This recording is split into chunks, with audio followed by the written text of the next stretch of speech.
তো ইওনের বাবা চা খেয়ে বেরিয়ে গেল। এবার আমি ছেলেকে একটু পড়তে বসিয়েছিলাম, পড়াশোনা করিয়ে উঠে পড়েছি। এখন বাজে 10টা 10। এই যে ঘর দুয়ার সব কাজ বাজ করে রেডি করে রাখবো, রান্নাবান্না করে। আজকে রান্নার কিছু ঝামেলা নেই, পান্তা ভাত আছে, ভাবছি একটু আলু ভাজা করে নেব। আর একটু নুন চিনি জল গুলে রাখছি, ও এলেই নুন চিনি জল একটু আমি দিয়ে এত গরমের দিকে আসে না, খুবই কষ্ট হয়, বাইরে যা গরম পড়েছে। আর সাইকেল চালিয়ে রোদে রোদে মাল দেওয়া তো অনেক কষ্ট। এদিকে গ্যাস ট্যাস পোষা করে নিচ্ছে, এবার আলু ভাজাটা বসিয়ে নেবো।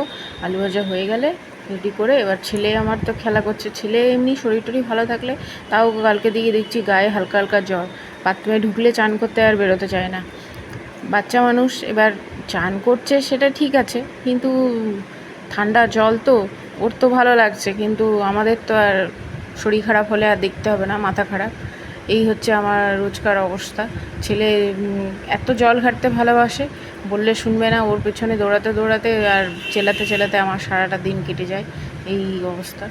তো মেলা দিয়ে কালকে একটা ছুরিও কিনেছিলাম, ছুরিটা 30 টাকা নিয়েছিল, কিন্তু ভীষণ ভালো আর ভীষণ ধারালো ছিল ছুরিটা। 30 টাকা দিয়ে ভালোই হয়েছে ছুরিটা।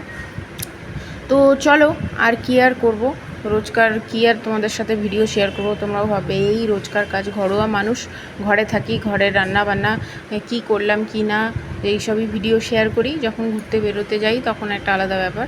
এই হচ্ছে, ভালো নাই লাগতে পারে, কিন্তু আমার তো আর কি করব, আমি আর ঠাকুরের এইখানে কালকে বাবা অনেকগুলো প্রসাদ নিয়ে এসেছিলেন, মা শকুন্তলা মায়ের প্রসাদ, চিনি, এটাই কিন্তু আসল প্রসাদ, জানো তো, চিনি বাতাসা, তারপরে সন্দেশ, এইসব থাকে।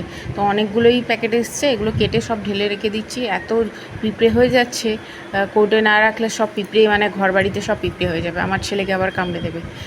বাতাসাগুলো রেখে দিলাম, যদি ঠান্ডা জল শরবত টরবত করে খাওয়া যায়, কিন্তু এগুলো খাওয়া ভালো না, এত কালার, পুরো হলুদ হয়ে যায়, আর খেলে পড়ে দেবে বাতাসাগুলো, মুখটা কেমন হলদে হলদে হয়ে যায়। তো রেখে দিই, গরু টরু এলে পাউরুটির সাথে জলের সাথে দিয়ে দিই, এরকম নুন চিনি জল একটু করে দিই, গরুগুলোদেরকে দিয়ে দিলেও খেয়ে নেয়। এত রুটি আমার ড্যামেজ এসছে, দেখো তো কদিন ধরে এত রুটি জমে গেছে, আর অনেককে রুটি দিয়ে দিই, কিন্তু এইবারে কাউকে দেওয়া হয়নি।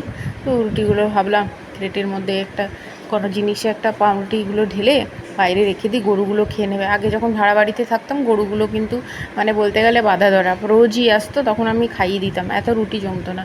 এখানে তো গরুগুলো আমার একদম ঘরের ভেতরে, এলে পরে বুঝতে পারি না।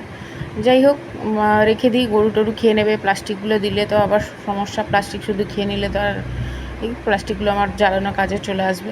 হয়তো চলে এসছে, আমি বললাম দিয়ে আসো, দিয়ে এসছে। তো যাই হোক, আজকে প্রচুর গরম, প্রচুর রোদ, সবাই ঘরে থাকবে, ভালো থাকবে, সুস্থ থাকবে। তো চলো, টাটা।